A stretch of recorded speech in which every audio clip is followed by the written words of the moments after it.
dipersembahkan oleh Luwak White Coffee.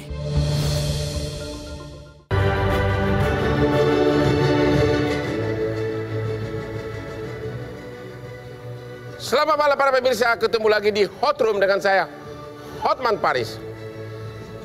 Heboh kasus Sambo. Masyarakat terkejut dan terbelalak matanya mendengar surat tuntutan jaksa yang menuntut Eliezer dihukum 12 tahun dan mengatakan bahwa Eliezer itu bukan justice kolaborator. Padahal selama 4 bulan lebih persidangan, masyarakat dan media meyakini bahwa Eliezer itu adalah justice kolaborator dan jaksa tidak pernah membantahnya. Pertanyaan, masih adakah keadilan di benteng terakhir? Apakah hakim akan mendengar keluhan maupun himbauan dari masyarakat yang meminta keadilan seadil-adilnya dalam putusan akhir? Inilah Hot Room menakar keadilan dalam tuntutan kasus Sambo. Menyampaikan permohonan maaf sekali lagi yang sebesar-besarnya serta pengampunan terutama kepada keluarga dari almarhum Bang Yos, kepada kedua orang tua saya. Maafkan kalau karena kejujuran saya ini sudah membuat Mama sedih harus melihat saya di sini. Maafkan saya, Pak, karena akibat peristiwa ini Papa harus kehilangan pekerjaan. Terima kasih untuk Mama dan Papa karena telah mengajarkan nilai-nilai kebaikan, kejujuran, dan kerja keras dalam hidup saya dan kakak saya sejak kami kecil. Di usia saya ini tidak pernah terpikirkan ternyata oleh atasan saya, di mana saya bekerja memberikan pengabdian kepada seorang jenderal berpangkat bintang 2 yang sangat saya percaya dan saya hormati, di mana saya yang hanya seorang prajurit rendah berpangkat barada yang harus mematuhi perkataan dan perintahnya. Ternyata saya diperalat. Saya yakin kesetiaan ini akan bernilai di mata Tuhan. Pledoi pribadi dari Eliezer yang sangat mengharukan. Tapi sebelum kita berbicara hukum, otak saya ini nggak pernah lancar kalau tanpa minum kopi kesayangan saya ini.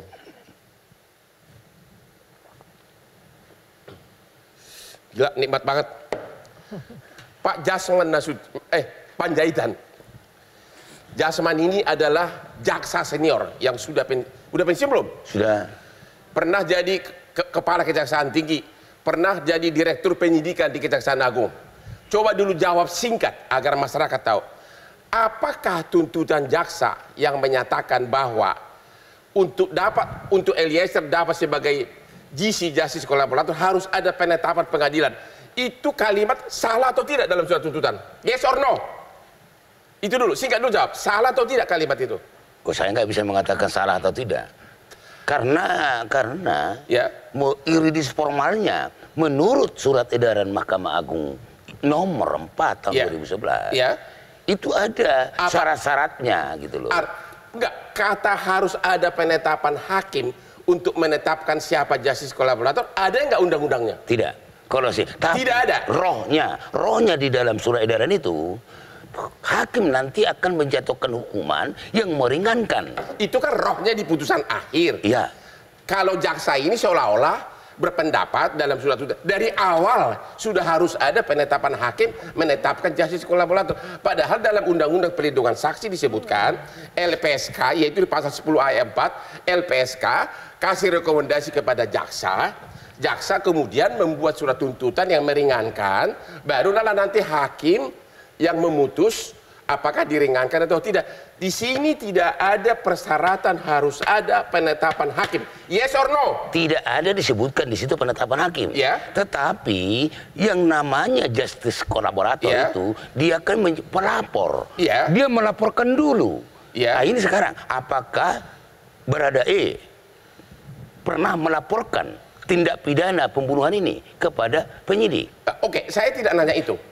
Ada enggak dalam undang-undang yang mengatakan bahwa seorang justice kolaborator harus dari awal harus ada penetapan hakim agar dia sah sebagai justice kolaborator? Karena kalau saya baca pasal 10 ayat 4 Undang-Undang Perlindungan Saksi tidak ada pasal itu. Cukup LPSK kasih surat ke jaksa, nanti jaksa dalam tuntutannya diperingan, nanti hakim yang akan memutus apakah tuntutan ringan ini akan dikabulkan atau tidak. Tidak ada syarat harus ada penetapan awal di persidangan kepada justice kolaborator, yes or no. Jangan begitu pertanyaannya, yes or no, jangan begitu. Secara perundang-undangan ada nggak diatur? Tidak ada. Rohnya surat edaran itu ya begitu. Tapi ini kan jelas kalimatnya, pasalnya dong. Ini undang-undang lebih tinggi dari semua. Betul. Coba baca dulu, dulu. Baca. Atau saya bacakan ya. Saya bacakan ya. Pasal 10A ayat 4. Untuk memperoleh penghargaan berupa keringanan penjatuhan pidana sebagaimana dimaksud dalam ayat 3 huruf A, LPSK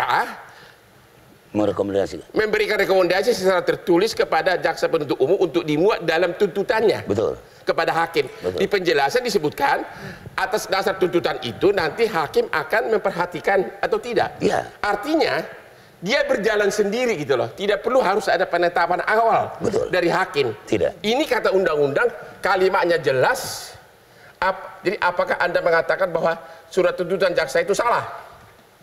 Yang mengharuskan ada persyaratan formal di awal, yaitu penetapan hakim. Itu pertanyaan saya, bukan rohnya secara formal perundang-undangan. Nah, sekarang dari mana tahu penuntut umum bahwa ada rekomendasi itu?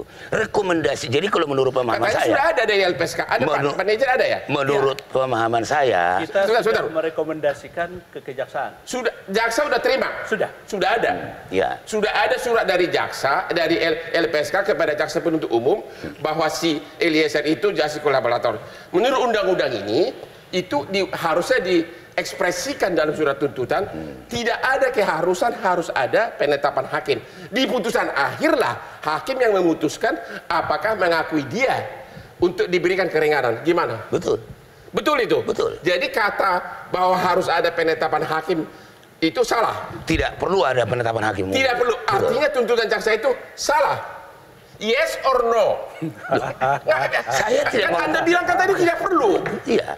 Berarti salah. Loh, tidak salah. Oh, kok tidak salah tapi tidak perlu? Bukan.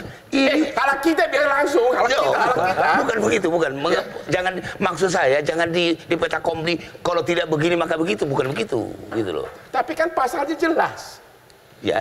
Pasalnya jelas bahwa cukup LPSK kirim surat ke jaksa, jaksa uraikan itu dalam surat tuntutan, nanti hakim akan memperhatikannya atau tidak.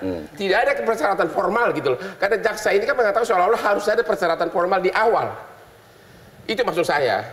Ya. Anda tadi mengatakan tidak perlu. Menurut pemahaman saya juga begitu. Bahwa ini seharusnya dari awal. Harusnya ini sudah ditetapkan sebagai JK. Oleh siapa? Oleh penyidik. Oleh penyidik seharusnya. Tapi kan dalam undang-undang mengatakan tidak oleh penyidik. Itu di dalam tuntutan dan putusan nanti. Ya. Itu nanti lanjutannya. Di dalam undang-undang ini tidak ada kata-kata LPSK kirim surat ke penyidik. Cuma LPSK mengirimkan surat rekomendasi justice kolaborator kepada jaksa agar dalam surat tuntutan dipakai sebagai dasar untuk memperingat dan nanti oleh hakim akan dipertimbangkan. Tidak ada persyaratan formal. Itu pertanyaannya. Jadi Anda mengatakan tadi secara formal kan tidak ada. Tidak ada secara formal. Tidak ada. Ya. Pertanyaan kedua. Sambo seumur hidup. Ya. Eliezer 12 tahun. Anda sebagai jaksa senior, terlepas dari justice kolaborator atau tidak, apakah itu putusan fair? Sekiranya Eliezer itu tidak membuka kasusnya, sekiranya dia menutupi, harusnya berapa tahun untuk Eliezer? Sekiranya dia bukan justice kolaborator. Karena dia juga adalah pelaku utama. Oke. Dia menembak 4 kali. Ya. Mengenai sasaran di dada sebelah kiri. Ya. Ya. Dia termasuk player. Ya. Dia termasuk pelaku utama gitu. Termasuk pelaku utama. Dan menurut Anda, apakah pelaku utama itu berhak untuk justice kolaborator? Tidak. Karena memang itulah diatur di dalam surat edaran nomor 4 tahun 2001. Mahkamah Agung. Bukan pelaku utama. Jadi sekiranya Eliezer itu tidak kooperatif, harusnya berapa tahun hukumannya? Tidak kooperatif. Artinya tidak ikut membantu penyidikan sehingga harusnya berapa tahun? Sama dengan Sambo, seumur hidup. Kalau Anda jadi jaksa. Persoalannya sekarang, niatnya pembunuhan ini siapa? Dari mana? Ya. Kan itu kan? Kan dari mana ini datangnya niat untuk membunuh itu? Tapi kan Anda udah tahu dari fakta di persidangan. Ya, menurut analisa Anda gimana? Tentu berbeda. Ya. Tentu berbeda. Harusnya berapa tahun Eliezer kalau sekiranya bukan justice kolaborator? Jadi bukan berapa tahun begitu, Pak. Kira-kira. Oh, kalau gitu? Tidak bisa. Kalau gitu saya balik pertanyaan. Masalahnya saya balik pertanyaan. Dengan Eliezer sekarang kooperatif. Pantas nggak 12 tahun? Pantaskah dia 12 tahun? Dituntut. Dia sudah membuka. Pantas nggak 12 tahun? Pantas. Kenapa? Ya, dia mematikan orang kok. Tapi kan dia sudah bekerja sama. Sudah tanpa dia kan kasus ini nggak terbongkar. Kata siapa? Kata fakta persidangan. Loh, dari awal memang sudah memang begitu. Jadi ada yang pensiunan jaksa mengatakan walaupun dia sebagai justice kolaborator 12 tahun itu pantas. Persoalannya kenapa dia terlalu tinggi dengan PC? Itu aja persoalan. Itu yang menjadi masalah di dalam masyarakat. Persoalannya kenapa Eliezer 12 sedangkan PC hanya 4. Ya. Oke, kita istirahat dulu. Sesudah yang berikut ini.